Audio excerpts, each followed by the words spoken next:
Hello, good morning बेटा, कैसे हैं आप लोग। अब हम अपने लास्ट टॉपिक को शुरू कर रहे हैं। लास्ट टॉपिक का नाम बेटा जी माइक्रोराइजा।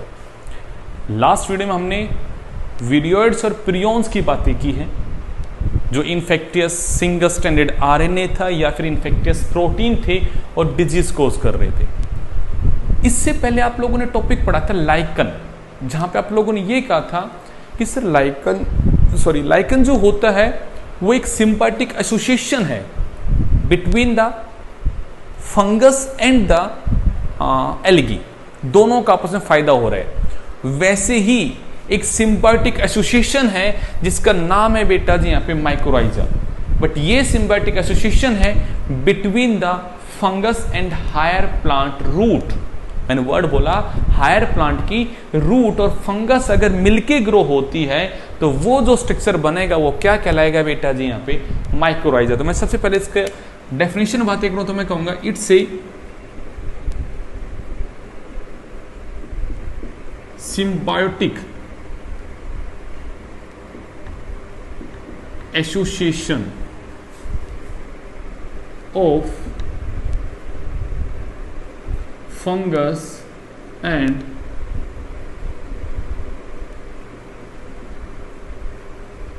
higher plant roots। मतलब हायर प्लांट का मतलब है जिम्नोस्पर्म और एंजियोस्पर्म जो प्लांट है उनकी रूट्स में आपकी फंगस ग्रो होती है और दोनों को आपस में फायदा होता है। और जब वो मिलके जब ग्रो करती है तो बेटा जी वो जो फायदा मिलता है या वो जो स्ट्रक्चर बनता है उसको हम बोलते हैं माइक्रोराइजा। अब पॉइंट आता है what is the role of fungus. मैं कहूंगा इस रिश्ते में फंगस का क्या रोल है,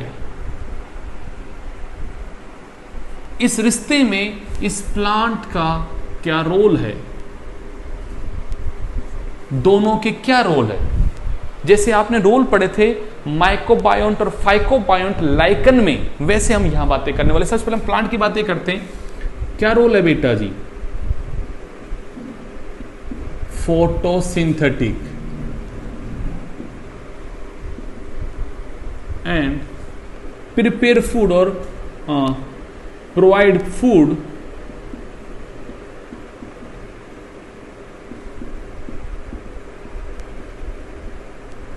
to fungus।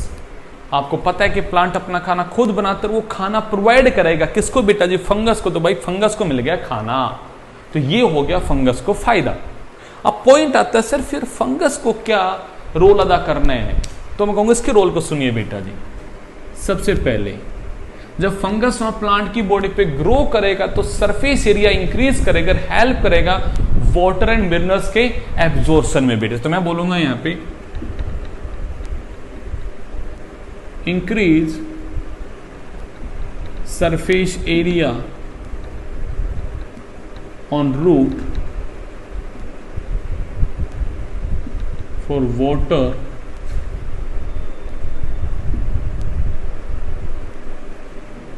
and minerals uptake। आप ये भी कह सकते हो कि सर अगर सोयल में कोई ऑर्गेनिक फूड पड़ा होगा जो कि कॉम्प्लेक्स फॉर्म में है तो उसको डिकम्पोज करके मिनरलाइजेशन के प्रोसेस को भी कोज कराता है। कौन यहाँ पे, फंगस। मैंने कहा अगर कॉम्प्लेक्स फॉर्म में फूड है वंशिका तो उसको तोड़ के सिंपलर फॉर्म में, आपने पढ़ा है ना फंगस तो डिकम्पोजर है, चीजों को डिकम्पोज करता है। तो वैसे कुछ ऑर्गेनिक फूड है तो उसको डिकम्पोज भी ये कर सकता है। बट हमने कही मेनली क्या कर रहे हैं यहाँ पे, सरफेस एरिया इंक्रीज करता है on the root for the water and the mineral absorption, पहला पॉइंट। सेकंड मैंने बोला बेटा जी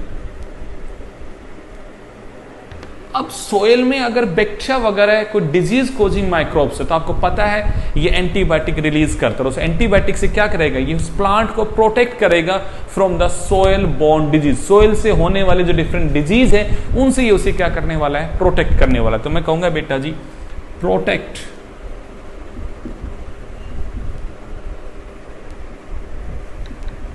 the plant from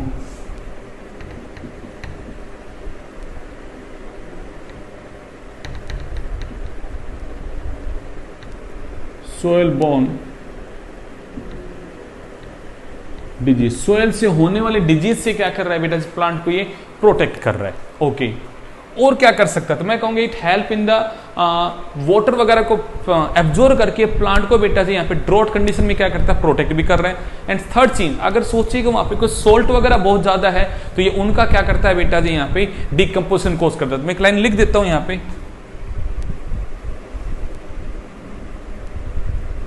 help in decomposition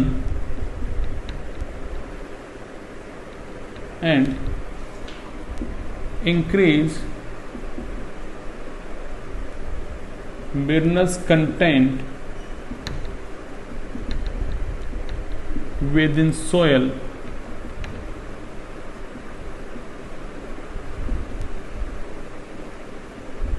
for plant growth।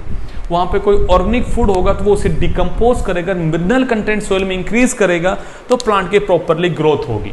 तो प्लांट को इससे फायदा होने वाला है, इसको प्लांट से क्या मिलने वाला है, खाना मिलने वाला है। तो मैं कहूँगा दोनों को भैया जी फायदा होगा। तो मैं कहूँगी ऐसा जो रिश्ता बनेगा वो क्या है बेटा जी, माइक्रोराइज है। यहाँ पे बेटा जी हेलोटिज्म और कंट्रोल्ड पैरासाइट वाला वर्ड यूज यहाँ पे नहीं होगा। यहाँ पे ऐसा कुछ भी नहीं कि कोई किसी को स्लेव बना के रखता है, यहाँ दोनों बराबर से काम करे, दोनों डोमिनेंट फैक्टर में बैठे। तो मैं कहूँगा यहाँ पे कोई किसी का नौकर नहीं है। तो यहाँ पे सिर्फ और सिर्फ एक ही है, it's a symbiotic association, it's a mutualism, जहाँ दोनों को फायदा हो रहा है। ये एक ऐसा रिश्ता है, यहाँ बेटा जी यहाँ कोई भी आपका हेलोटिज्म या कंट्रोल्ड पैरासिटिज्म दिखाई नहीं देगा। It's typically a symbiotic association between a fungus and the higher plant. I hope चीज क्लियर होती है आपके दिमाग में। चलिएगा अब बातें करते हैं सर माइक्रोराइजा में और हमें क्या पढ़ना है। तो मैं कहूँगा एक्चुअली अब हमारा टॉपिक शुरू होगा टाइप ऑफ द माइक्रोराइजा, कि एक्चुअली माइक्रोराइजा कैसे कैसे होते हैं। तो हम ब्रॉडली उसे दो कैटेगरी में डिवाइड करेंगे, ज्यादा डिटेल में ना जाके हम उसे सिंप्लीफाई करेंगे यहाँ पे आप लोगों के लिए। हम कहेंगे बेटा जी हम दो बातें करेंगे। सबसे पहले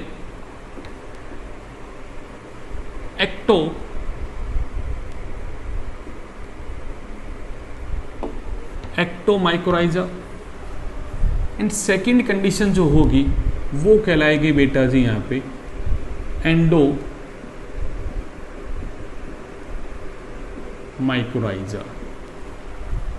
नाम को समझो बेटा जी, यहां मैंने लिखा है एक्टो और यहां बेटा वर्ड है एंडो। अब सर इस एक्टो और एंडो वर्ड का मतलब क्या है, तो जरा मैं आपको प्लांट की रूट का स्ट्रक्चर समझाने की कोशिश करता हूं, हल्का सा समझिएगा। प्लांट की रूट में जो सबसे बाहर की प्रोटेक्टिव कवरिंग होती है, हम कहते हैं बेटा जी ये वाला हिस्सा होता है एपिडर्मिस। और हमने कहा बेटा जी अंदर वाला जो हिस्सा होता है, मैं इस तरह से सेल बना रहा हूं बेटा जी, अंदर का जो हिस्सा होता है ये होता है कोर्टेक्स।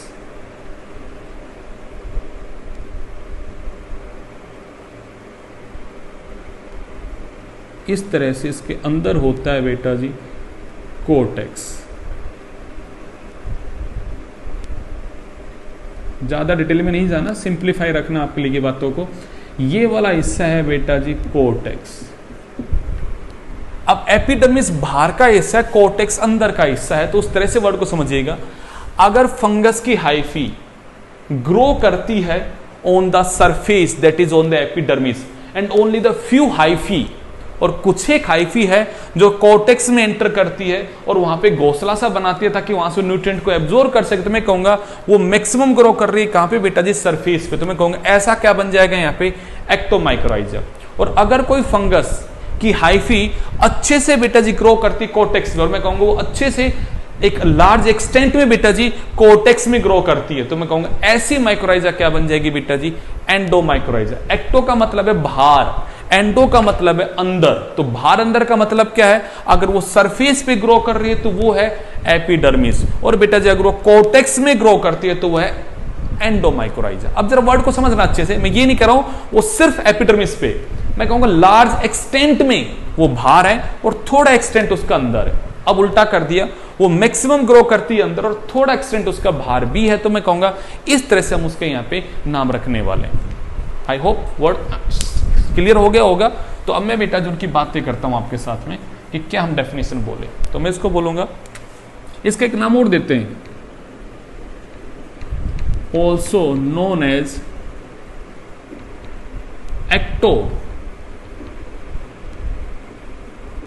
Traffic mycorrhiza. एक्टो मतलब बाहर जो ग्रो करती है, इसको मैं क्या बोलूं बेटा जी, ऑल्सो नोन एज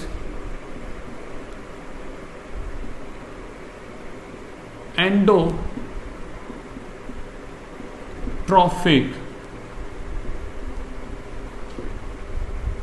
माइक्रोराइजा। तो ये वर्ड आपको थोड़े से क्लियर होने चाहिए दिमाग में। इसके बारे में क्या कहूंगा बेटा जी, maximum fungal hyphae grown surface of the root and few hyphae grow within cortex region। समझिएगा बात को। and form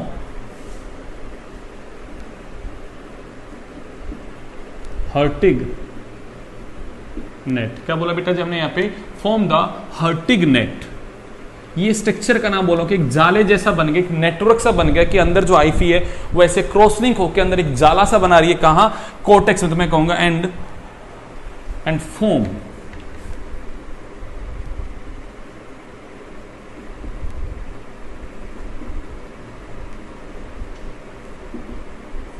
Hartig net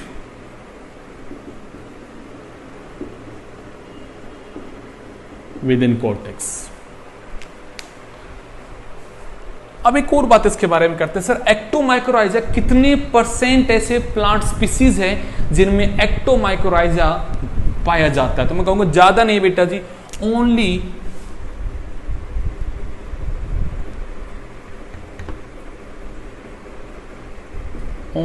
present in 3% of plant species. मतलब बहुत ज्यादा ये नहीं पाया जाता है, मात्र 3% ऐसे प्लांट के स्पीसीज हैं जिनमें हमने ग्रोथ दिखाई दी है। किसके बेटा जी, आपकी एक्टोमाइक्रोराइजा की। अब आप कहोगे सर कोई प्लांट के एग्जांपल दोगे जहां में एक्टोमाइक्रोराइजा दिखाई देगी। मैं कहूंगा बिल्कुल बेटा, हमें ऐसे बहुत सारे कुछ प्लांट की बातें करेंगे यहाँ पे जहां पे हमें दिखाई दे सकती है। क्या बेटा जी आपको एक्टोमाइक्रोराइजा, जैसे कि हम बातें करते सिंपल सा एग्जाम्पल पाइनस में आपको दिखाई देगी। बातें करते हैं बेटा जी ओक में दिखाई देगी। सफेदा सुना ही अपने लोकल भाषा में बोलते सफेदा, यूक्लिप्टस, उसमें ही आपको दिखाई देगी। स्पेलिंग होती है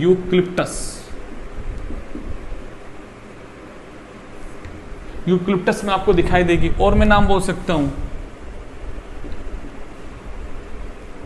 एंफेगस में। अब एक वर्ड और आता है सर, एक्टोमाइक्रोराइजा में कौन सी वो फंगस की स्पीसीज जो मेनली ग्रो होती है। तो मैं कहूंगा मेनली बेसिडियोमाइसिट्स फंगस है जो मेनली फॉर्म करते हैं बेटा जी एक्टोमाइक्रोराइजा। तो मैं कहूंगा एक्टोमाइक्रोराइजा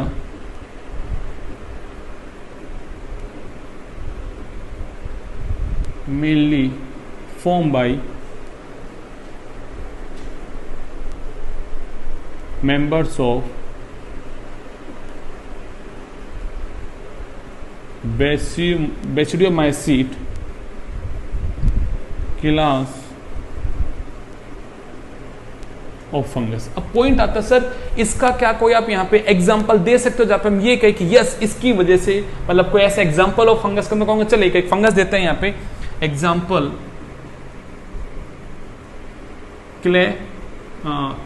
क्लेवेटिया। फंगस का क्या नाम बेटा जी यहाँ पे, क्लेवेटिया जीनस। जिस जीनस, ये जीनस बिलोंग करता है टू द बेसिडियोमाइसिट्स, और इस जीनस की फंगस बेटा जी मेनली बनाते हैं यहाँ पे क्या आपका यहाँ पे एक्टोमाइक्रोराइजा। अब इसके बारे में खास बात क्या, हम उनकी बातें करते हैं जो आपको समझना है।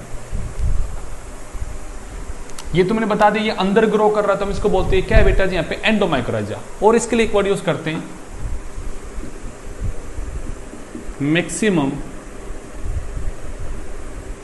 Fungus hyphae grow with in cortex or cortical region, within cortex region, and form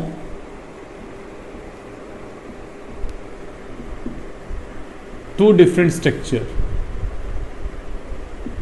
ये वर्ड समझना, इसके यहाँ पे आपके लिए क्वेश्चन बनेंगे, वो बनाएंगे आपके लिए।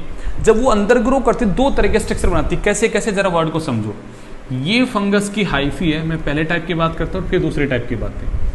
फंगस की जो हाइफी है ये ग्रो करती है और उसकी टिप ऐसे स्वेलन हो जाती है, और मैं कहूँगा टिप जब ऐसे स्वेलन होगी तो स्ट्रक्चर बनेगा बेटा जी वेसिकल। तो मैं कहूँगा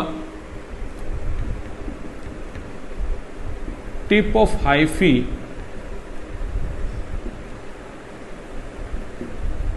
gate swollen and form vesicles, मतलब सेक लाइक स्ट्रक्चर को बनाएगी ऐसे स्वेलन होके बेटा जी। इसमें क्या होती है, फंगस हाइफी फॉर्म फाइन, बहुत ही पतले पतले hair like structure known as arbuscule. तो कोई पूछे आपसे वेसिकल क्या है, तो मैं कहूंगा जब फंगस बेटा जी आपकी कोर्टेक्स में ग्रो होती है और सेक्लेक स्ट्रक्चर बनाती है, तो मैं कहूंगा वो बन गए वेसिकल। और अगर वो हेयर के जैसा फाइन नेटवर्क का स्ट्रक्चर बनाती है तो वो क्या है बेटा जी अर्बेस्क्यूल। मैंने कहा फाइन हेयर लाइक स्ट्रक्चर बनाती है तो नाम क्या है उसका अर्बेस्क्यूल। और अगर बेटा जी उस ऐसा स्वेलन हिस्सा बनाती है तो नाम क्या है उसका बेटा जी यहाँ पे वेसिकल। दैट्स व्हाई इन दो रीजन की वजह से endo mycorrhiza is also known as VAM. हम इसी एंडोमाइकोराइजा को बेटा जी नाम दे रहे हैं यहां पे, सभी के सभी ऐसा नहीं होते बट कुछ एंडोमाइकोराइजा का हम नाम देते हैं वैम का। वैम का मतलब क्या होता है, वेसिकुलर अर्बस्कुलर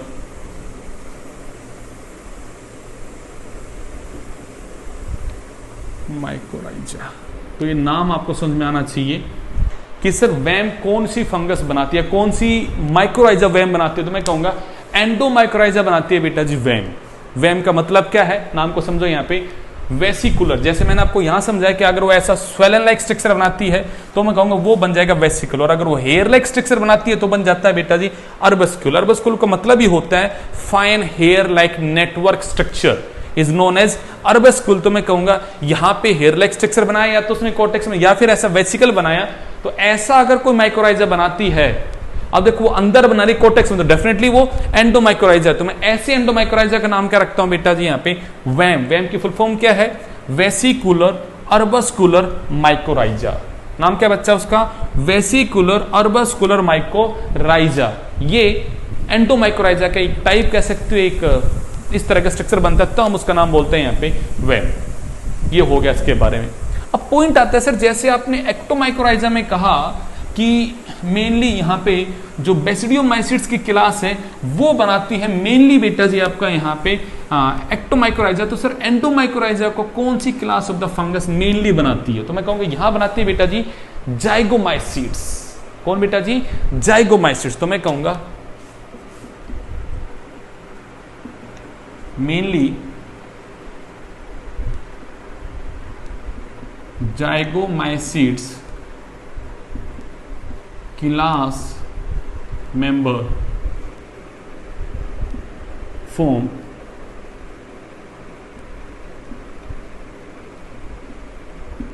एंडोमाइक्रोराइजा। बट मैंने कहा मेनली, ऐसा नहीं कि सिर्फ वही बनाते हैं। मैं एक एग्जांपल देता हूं जीनस की।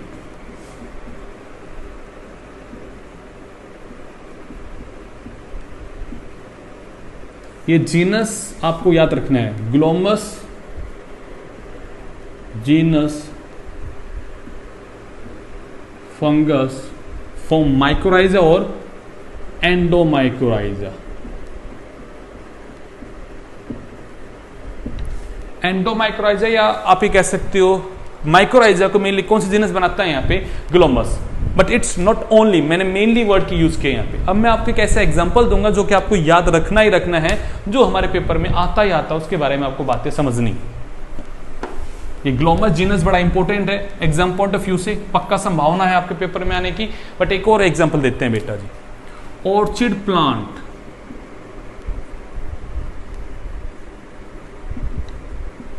is in obligate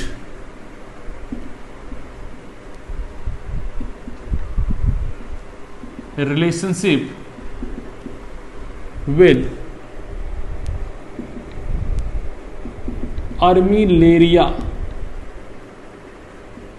ये एक बेसिडियोमाइसीट है। बेसिडियोमाइसीट्स fungus.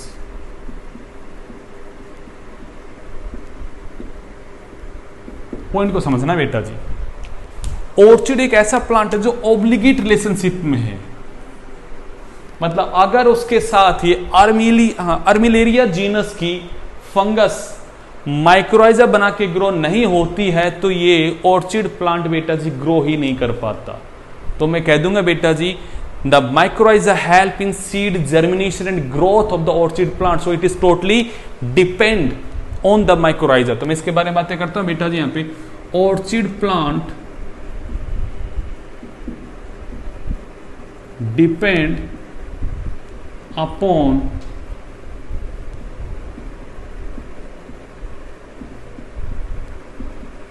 mycorrhiza for seed germination and growth. याद रखना, अगर माइक्रोराइजा नहीं बनी तो seed of the orchid plant कभी ग्रो ही नहीं कर सकती। वो प्लांट कभी बेटा जी यहाँ पे जर्मिनेट नहीं करेंगे। सीड के ही सरफेस पे बेटा जी इस फंगस को माइक्रोराइजा बनाना शुरू करना, फिर जैसे जैसे बेटा जी यहाँ पे रूट बनती जाएंगी वो वहां पे ग्रो होगा। तो ऑर्चिड के प्लांट के साथ में इस फंगस का, और कौन से जीनस के बेटा जी यहाँ पे आपका आर्मिलेरिया, ये नाम याद रखना कि कौन सी फंगस के ऊपर डिपेंड है, तो नाम रखना जीनस का आर्मिलेरिया। और बेटा जी किससे बिलोंग करते हैं, बेसिडियोमाइसीट्स से। अभी मैंने कहा एंडोमाइक्रोराइजा बेटा जी जाइगोमाइसीट्स बनाती है, बट यहां मैं एग्जांपल दे रहा हूं आपको ऑर्चिड के प्लांट का, जिसमें माइक्रोराइजा जब बनता है तो बनाता है बेसिडियोमाइसीट्स। और एग्जांपल है बेटा जी यहाँ पे आपका अर्मिलेरिया का। और मैं कहूंगा बेटा जी ये एक एग्जांपल आपको याद रखना ही रखना है। स्पेसिफाई मैंने आपके साथ कुछ बातें की है, ये थोड़ी सी बातें थी अबाउट द माइक्रोराइजा। तो इसके साथ ही बेटा जी हमारा second chapter that is biological classification, आप एनसीईआरटी बुक से अच्छे से रीड आउट करो, कंप्लीट होता है और हमारे कमिंग टेस्ट का सिलेबस कंप्लीट होता है। अब ऐसा नहीं कि लाइव क्लास नहीं होगी आपकी, अब हम लाइव क्लास में अपने असाइनमेंट डिस्कस करेंगे और आपके टेस्ट वगैरह कंडक्ट करेंगे। और जो भी डाउट्स होंगे कि सर ये टॉपिक एक बार दोबारा कुछ समझा दो हमें, तो उसके बारे में बातें होती रहेंगी आपसे लाइव क्लास में, और इस तरह से लेक्चर्स भी चलते रहेंगे आपके यहाँ पे। बट अब आपको अपना रिविजन स्टार्ट करना अच्छे से, अब आप आने वाले टेस्ट के लिए कंप्लीट तैयार हैं। चलिएगा, थैंक यू बेटा।